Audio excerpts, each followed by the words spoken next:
agreed to suspend prosecution. And if there's no same or similar in 12 months, then it'll be dismissed. And the reason why we're so happy is that Nancy Edwards, with her tenant, signed a new lease agreement that met the requirements of the ordinance. She's not getting a rental license. Her previous lease didn't meet the technicalities required for the exception. Now she's met the exception, so that means that her tenant Vic will be able to stay with her, and she'll receive $3,000 a year in the future. That means she can meet her payments and utilities so forth for the house, so she can remain where she was. And that was the reason I got involved. Mm-hmm. And when we started this story, remember, it was about the boat. And then when we said, hey, look, this is a bad law, it's preempted by the Conservation District and state law, there was a motion to amend adding the claim regarding the rental license. So then we looked at the rental license and the boat ordinances, and we said, what's Nancy's goal? The goal is compliance and staying in her house. That means she needs to have the $3,000 a year, which includes the rent and includes Vic having a boat there. And we found ways to do that. One, by co-owning the boat, and then two, by having a rental license agreement that met the requirements of the ordinance. For example, the ordinance says you don't need a rental license agreement if the tenant is renting the whole property rather than just a part of the house. And so that was kind of a simple change to make, and we made that change. So because the tenant stuck with Nancy, we found a way to comply, satisfy the city, and granted, we still have the bad law in place. The court process didn't work to throw out the bad ordinance. It's an ordinance that most of the cities in Lake Minnetonka don't follow. But we won for Nancy, and that's what was important. Nancy, you won today because you get to keep your house. You get a grant. Right. And so the cleverness of the legal team was that we found a way to comply with the law that satisfied the city.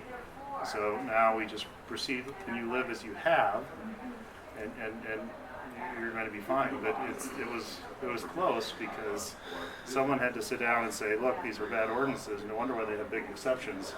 and then we saw the exceptions, we followed through on them. And but of course, what we really want is these ordinances to be repealed, or at least soften the way the other cities handle those. What do you think, Nancy? Absolutely. The ordinance has to either be eliminated or amended, and in my opinion, which is pretty strong right now, that would mean that they have an exception, that you meet certain criteria to be able to have a boat at your dock that you don't own. I don't care if it's, income level, space that you've got, you're not crowding in anyone. There's a lot of ways they could have exceptions to this, and they don't at this point. It's a one-size-fits-all, and it sure didn't fit me. So. Right, and I think with respect to the city's prosecution, the city prosecutor in this case was doing his job, Mr. McMillan, and that he did his job in also agreeing not to prosecute. In other words, that we had come into compliance with the ordinance, but there still was the issue of the historical situation where they were arguing that Nancy had violated the ordinance historically. So, sort of what a waste of time to prosecute when someone's come into compliance.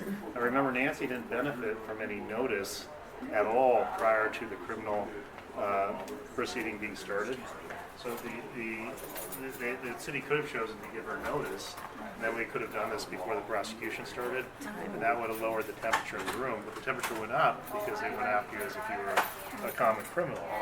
And so, Orono made its decisions there, but the prosecutor did a nice job in the sense of, well, now it's time to resolve it. Now, what's left undone is still just one district court judge disagrees with Nancy and me that this ordinance is not preempted by the Conservation District law, and also a violation of property rights and interests. And so we didn't get that resolved, but that's not uncommon that you don't get all your legal and constitutional issues resolved when your criminal defendant is innocent. You see, if you want to find those kind of cases, you got to find guilty defendants, not innocent ones. So this is what happens to innocent people when they're properly represented, is that you come into compliance and then things get dismissed. And so this is the way it came out. We're really happy that the Orono prosecutor made the right decision today not to proceed. Right. And I think it was right in many ways, and you know, there are other battles yet to be fought. Well, I think part of his stance is because he comes from Crystal. He's not part of the Orono machinery, right? Right. And when we were coming out, he looks at me and he said something positive and he smiled, like, you know, good for you. Right, and I think Mr. McMillan was always courteous, and he was going to prosecute the case hard and vigorously until he saw that you were in compliance, and then I think the city and he came to the conclusion that not to prosecute it because it's a historical issue, not one that's pending. But now, how do we get rid of the ordinance? Well, I mean, if someone else is prosecuted, you know, they can call you or call me, and we'll tell them how to challenge the ordinance. And we expect that, you know, Orono will continue to prosecute under the ordinance if they get the facts. Then secondly, go to the city hall and city council meetings and propose amending the ordinance to soften it like the other cities around Lake Minnetonka, or to eliminate it entirely. We need to get a petition going Right. to get that done. But The one thing that really attracted me to the case was the notion that you only had one boat on your dock. And the conservation district says if you own a dock, you can have a boat. Doesn't As long matter as- who well, it yeah, belongs that's to. what happens to docks. They're less than 75 feet, you get one boat. And you never had more than one boat in the dock. So the thing that kind of stupefied me was, what a stupid ordinance, what a stupid law, what a horrifically stupid law that bans a person from having a boat on their dock right. in your situation. Right, well, you know, I pay $1,000 a month in property taxes. I own the dock. I don't own a boat myself. And the fact that basically I'd have an empty dock if they won, if I hadn't had your help. Eric's my hero. No, I think that's right, and I think a lot of people, though they might not share experience of the city and land use controls regarding a dock, they've had similar proceedings initiated by cities regarding other land use control issues. Yes. And so you're an example here of fighting City Hall and surviving. You always say you can't fight City Hall and win, Right. but you can fight City Hall and survive. That's a good And the one. reason why you drew me in was that you wanted to survive. You wanted to keep your rental income so you could stay in your house. And you weren't going to be able to do that unless you somehow found a way to get rid of this prosecution. You did that by coming into compliance with the law and Sorry, basically excuse me. prevailing. Now, who do you think in their right mind would go through what I have to challenge, get a precedent set for this ordinance? I mean, who's gonna turn around and do it, and I could only do it because of you? Well, I think that's right. The challenge with city prosecutions on land use control issues is one a lot of people aren't up to. And a lot of people, some people are old, some people are young, some people have no experience, some people are too busy, other priorities. You know, sometimes, you know, you're so busy you can't even think about taking on defending a prosecution. You mustered all those abilities you had and the will to go after it, and you made a public case against the prosecution, which is extraordinary. And then moreover, how many people have money to hire an attorney or to find an attorney to represent them? And these proceedings inevitably take a long time. I think I was looking at this case, it's been around 9 months, a year or something. And it's just extraordinary how long the proceedings taken and how many people can start that race and finish it. Not very many. Right. Yeah. But part of the reason people become discouraged is no one ever does. And the fact that you fought City Hall and survived, they inspire others. So it's good to know. Inspiration. And I think that with respect to the courts, we honestly believe that when we moved to dismiss, that we had a winner. And sometimes the judge disagrees with you, and then you have to take the next steps. And our next steps ended up being getting the case resolved this way. But if it hadn't been resolved this way, we would have gone to jury trial and we'd appealed those earlier issues, and then we would have had a 3-judge panel look at it. What's the resolution? You haven't said that Yeah, yet. the resolution is agreement to suspend prosecution. I can give this to you after I read it. So basically it says that if there's no same or similar for a year, then the matter is dismissed. And then there are $500 in costs that she'll pay, and over 6 months, because we need the 6 months to pay it because we don't have a lot of money. And obviously- So what does that, Oops. so as long as she Nancy, you have one too. Can you remains- give hers yours? I took a picture, so I can send you my picture.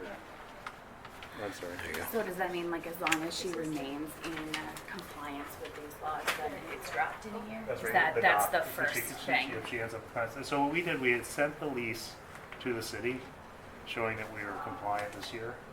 And then we sent the owner's duplicate certificate title for the boat, showing her name on it. Yeah. And so then when They they agreed. received that, they basically agreed. I don't have that in writing. And then this agreement, this proposal came forth from the city. And then that's when we came to an agreement that now you can still continue to lease. We're not going to change the arrangement because we don't want to get into violation of law. So this will be gone in a year. Okay. And so it's a victory because from my perspective and Nancy's perspective, because in the end, this was all about Nancy not having any cash flow. And this criminal prosecution was threatening everything. And so it was critical for this resolution that we found a way to comply with the law. But not surprisingly, I said, bad laws sometimes have huge exceptions. And so we plowed through the exceptions because, Right. And so and how do you feel today, Nancy? Well, I could hardly drive over here, and I'm still shaky, but I'm glad it's over. Although I kind of like the idea of being in front of a jury, being able to actually talk to people about this, but I'm glad it's over, I really am. And that it didn't go all the way to the Supreme Court. That's right. And I think you said that because of the Fox Channel 9 news spot on me last Thursday, that put pressure on the city to acquiesce in their own way. Yeah, well, I think the compelling part of the coverage of the journalistic coverage generally has been that we've always wanted to comply. And so, in the first instance, who would think you could have one boat in your dock? You can't In the have second one. instance, well, wow, this thing requiring a rental license, it has this huge exception. And so in both instances, you kind of fumble your way into a violation. And then we don't think the ordinances are enforceable against you, but anyway, you came into compliance, so even the city couldn't disagree. And so it's a really good resolution. And what kind of happened was really covered well by the journalists here, was that your way of life was threatened because of how precarious your financial situation is. So you can't live without 3,000, maybe you can live without 500. And no, maybe I should triple my rental fee. Don't tell that. No, I mean, it's 1/3 what Maria's charged, so. Right. That's what got you into this, though. That Marina. greedy marina owner. Yeah, Well, yeah. thank you for. I have a few other questions. Thanks. So was this technically the hearing that was supposed to happen in July? Right. Continued. And it was Just delayed. trying to Yeah, get the and it was timeline. continued because of the negotiation. Okay. And we were working on the lease. I don't know if Nancy's provided you with a copy of the lease. When was that signed? Quite recently. Yeah, like a week or two ago. Okay. Yeah. And so we were trying to figure out how we could comply with the law, these Yeah. exceptions, and that's where we took a little longer. Yeah. And then had they offered a previous deal? Nancy kind of mentioned that. No, Okay. really, these details came out in the last 2 or 3 days. So Okay. before there wasn't any offer really. Okay. And then do you know if this is the first time Orono has criminally prosecuted like a land use case, or? No, they've done it before. But Mr. like Nygaard, criminally, or just yeah, like, because you were mentioning civil. like trespass.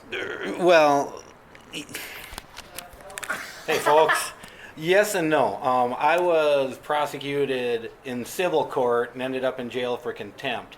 But what confuses me about this entire process is why did Nancy end up in criminal court for a property issue when that's supposed to be civil court? So this whole process is confusing to me considering what I have previously been through. And I guess Jay, the trespass, that relates to local interpretations of property boundary line and things like that. Well, yes, and Eric, here we go again. Eric is correct about that, in that they did try twice to charge me for trespassing for storing my dock stuff where I had for 20 years. And one was dismissed for lack of probable cause, and the other ended up getting dismissed before we got to court. So I guess this isn't precedent, but it's very odd in that it's very- not how it's supposed to It's work. very aggressive. He has a choice of using the civil process or can criminally prosecute. And then one of the things that really concerns me is that with respect to these land use control issues when a neighbor complains, that the city of Orono has a very bad habit of sometimes deferring the decision. So they'll investigate, I'm familiar with Jay Nygaard's file, and then they step back and they say, well, we're not going to do anything now. And then years later, they can either civilly prosecute or criminally prosecute. So there should be some sort of statute of limitations that if you're going to investigate, then the city has to make a decision. They have to either stay on the pot or get off, whatever you want. But the point is, if you decide not to do anything, then you're done. Yeah. Rather than these complaints piling up, and then the new mayor comes into town and says, all right, we're going to enforce all those investigated complaints that weren't charged yet. That sort of thing. It creates an arbitrariness. Yeah. And the landowner should know that once it's investigated, if they don't do anything, it's over. Exactly. And so this is a very specific Orono complaint. I'm not talking about the whole world here. I'm talking about Orono. And I've had three, I guess Nancy, Jay, and another client I don't want to disclose, having land use issues in Orono. For many reasons, I don't want to disclose the third party. My guess is more for their protection. Yeah. Right. And so, anyway, do you have any questions? No,